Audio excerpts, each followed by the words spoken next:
Hey Heidi, got anything special coming up? Any save the dates? Yes, I have two. We finalized the details for the beer dinner, which is going to be February 7th. That's a Thursday evening, and it will be at Owen's Bistro. We're doing a 4-course with, I think we're going to serve about 5 different beers.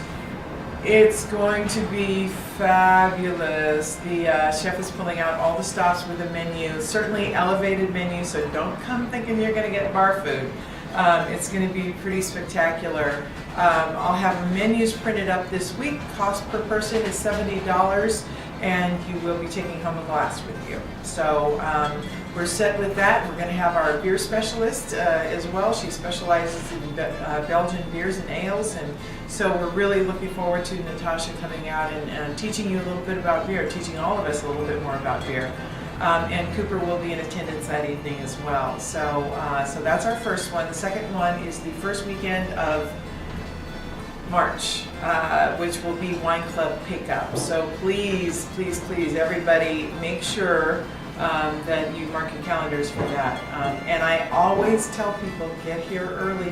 We can pay lots more attention to you if you get here early.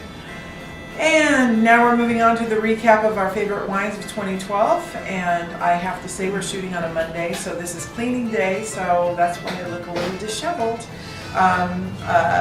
Getting everything set up for the tasting tomorrow. So these are our top selling wines for the year, and there are a couple surprises in here. We're starting off with the Scharfenberger. This is always a crowd pleaser, 2/3 Pinot Noir, 1/3 Chardonnay. This gold medal San Francisco Chronicle wine competition, and also 91 points wine enthusiast. We love Scharfenberger. We've had it here since day one, and it's just nice, refreshing. You get a little bit of that toastiness.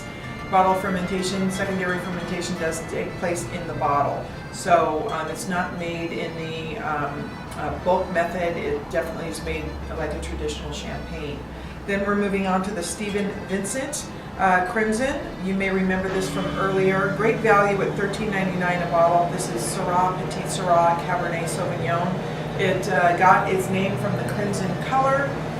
It's the lightest of the reds that we're pouring, but this one came on very strong at the end of the year to become a top-selling wine for the entire year. We didn't bring it in. We brought it in late, but we've sold tons of it. Next, we're moving on to the, out of order, Clavo. This is the Zinfandel, 100% Zinfandel. They call this Desperado.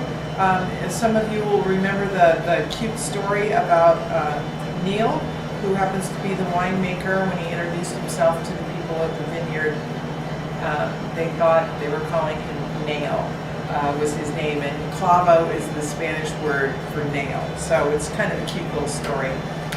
So this is kind of a nice, spicy, easy drinking Zinfandel.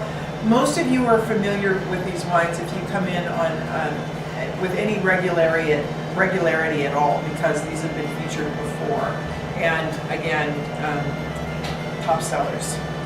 Then we're moving on to 2007. This is the Jason Stevens Estate Cabernet. This is blended with a small amount of Merlot and Syrah. 5% Merlot, 2% Syrah. This is Santa Clara Valley, which is Central Coast, and we can't keep it stocked. It's so darn good. Nice black cherry notes on this one. You get a little bit of oak. This is aged 32 months. And it's in a combination French and American oak, so you get a little bit of vanilla and a little bit of that cedar oak note. Lapis Luna, been a favorite of ours for the last, oh my gosh, year plus. Also 2007 vintage. There's so few of the 07 vintages left, and it was such a great year, not only for California, but all the wines. There was something magical with the weather that year. This one is 85% Cabernet Sauvignon, 15% Petit Syrah. Petit Syrah is a black grape that they extract a lot of color from the skin, so it really enhances. And this is more of a jammier profile. And again, black cherry plum cassis and that wonderful kiss of oak. It's not oak as long, but it's pretty spectacular. And then I brought this back by popular demand. I protested a little bit with the Piccolo Crew because the price went up ever so slightly, but it's such a good wine. This is new vintage 2010. And even though we haven't had this for the last couple months, it still was our top selling wine, which is unbelievable. These are utilizing Bordeaux varietals. In the last vintage, they also had a little bit of Syrah, but this one is all 5 of the Bordeaux varietals and no Syrah this time. So we look forward to seeing you at the shop. These are, these are going to be good wines because they're all of the top selling wines. And we look forward to seeing you at the shop. The reservations, we're starting to take reservations for the beer dinner, so please, you can certainly give us a call here and reserve your spot. We will have the entire restaurant for that evening, and we're limited to 52 spaces, so don't think twice, give us a call or stop by, because prepaid reservations are an absolute must for this event, and you definitely want to be there. And again, just a reminder, the first weekend of March, Saturday, Sunday, from noon to 4, we've got wine club pickup. Thank you, everybody. I look forward to seeing you very soon, and have a great week. I hope your 2013 is starting off with a bang.